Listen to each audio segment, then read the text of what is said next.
نتكلم عادة في خطاباتنا على إيجاد حلول. هنالك دول قبلنا وجدت الحلول. Il faut imiter ce qui se fait ailleurs, sans que notre imitation ne soit un esclavage.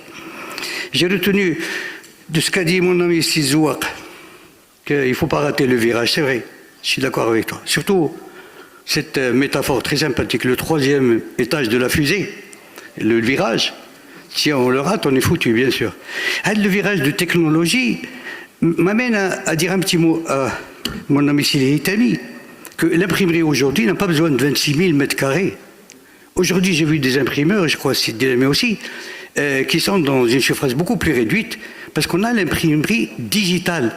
Et j'ai vu un imprimeur en France qui a une machine, une rotative, qui peut imprimer 14 exemplaires.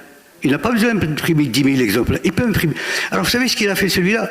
M'excusez, je ne veux pas être hors sujet, mais il a tout simplement utilisé une machine rotative numérique pour servir des Allemands. Et d'ailleurs, je l'ai vu imprimer des journaux marocains, l'Alam, l'Opinion, je crois même le Tihad Chiraki, le Bayan.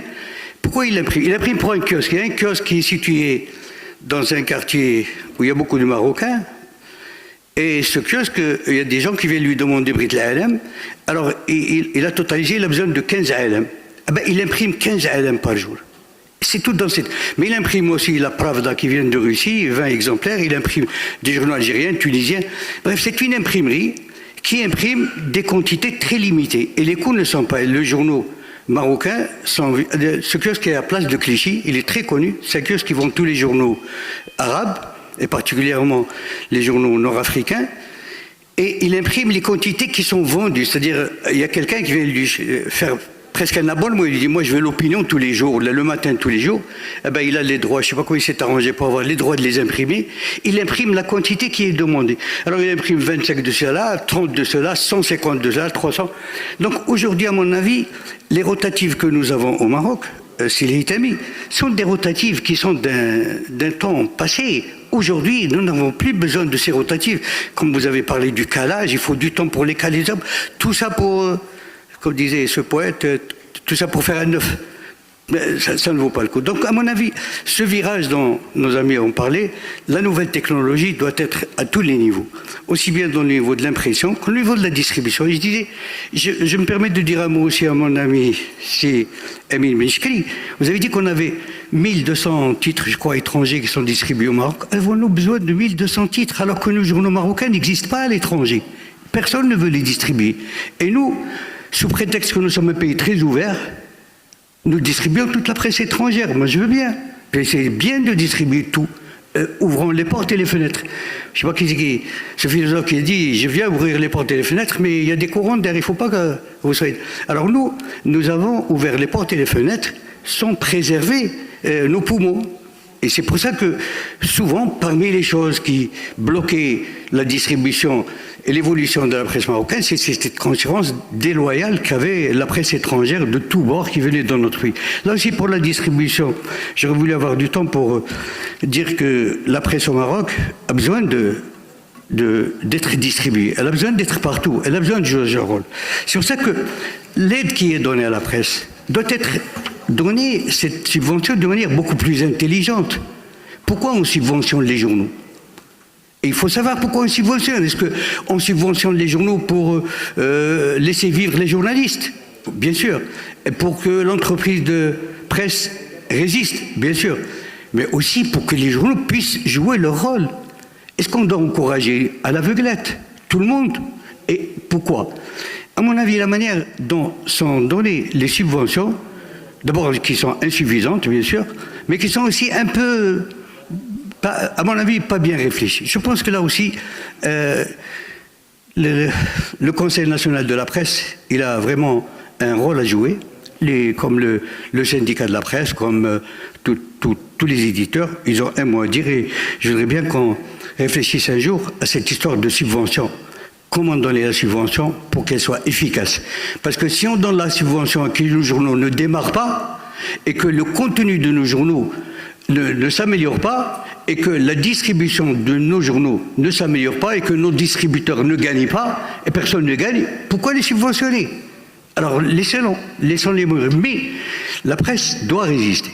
La presse marocaine a connu des périodes beaucoup plus difficiles. Vous savez, moi j'appartiens à cette génération qui a vécu l'âge d'or de la presse. العصر الذهبي للصحافة. لم تكن هنالك مساعدة من الدولة.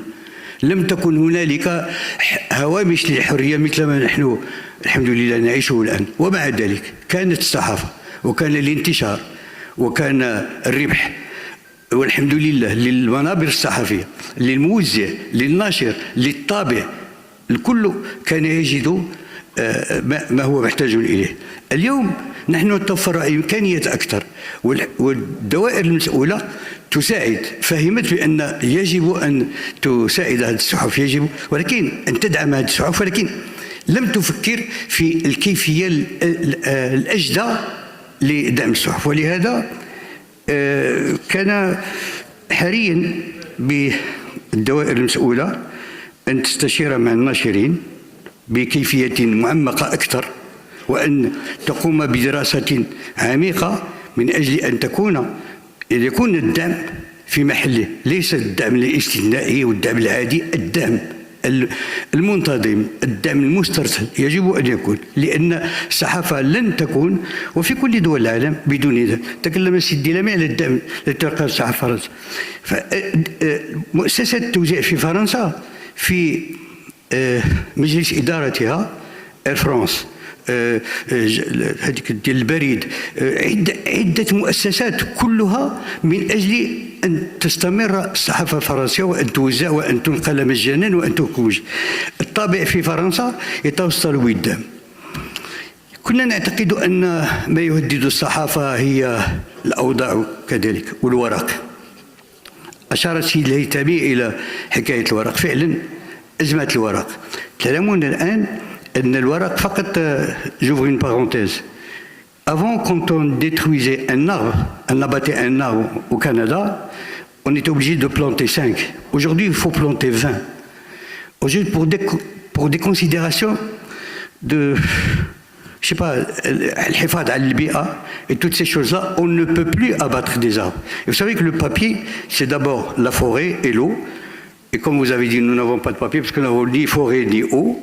Et par conséquent, seuls les producteurs scandinaves ou d'Amérique du Nord produisent beaucoup de papier, le Canada par exemple.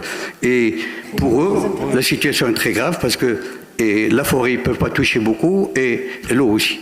Donc, à mon avis, si on doit voir l'avenir, très rapidement, je voudrais insister pour que, papier ou digital, le contenu reste très important.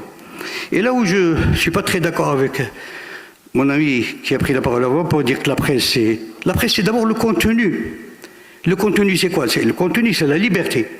Le contenu, c'est répondre à ces questionnements de nos lecteurs. Donc le contenu est très important. Et chez nous au Maroc, je pense qu'on fait beaucoup plus attention à des choses beaucoup plus diverses que se concentrer sur le contenu qui doit changer. Alors, بعيدا عن هذه الإحصائيات التي تبعث فعلا على التشاؤم وعلى اليأس وعلى الإحباط، أعتقد أنه الأمل يبقى كبير. دون طوبابية أو أحلام، يبقى الأمل كبير بعيدا عن هذه المشاعر الحزينة. إذا نحن أحكمنا مضمونا لائقا بمتطلبات القراءة، إذا نحن انتقلنا بصحفنا إلى ما تتطلب الوضعية الحالية والتحولات التي يعرفها العالم. قلت لكم إن الصحافة هي ضمير الأمة، ستبقى دائما. أتمنى أن نلتقي في مناسبة أخرى لنتكلم بتفاصيل أكثر. شكرا لكم. Merci, Monsieur Brada. Nous approchions du couvre-feu.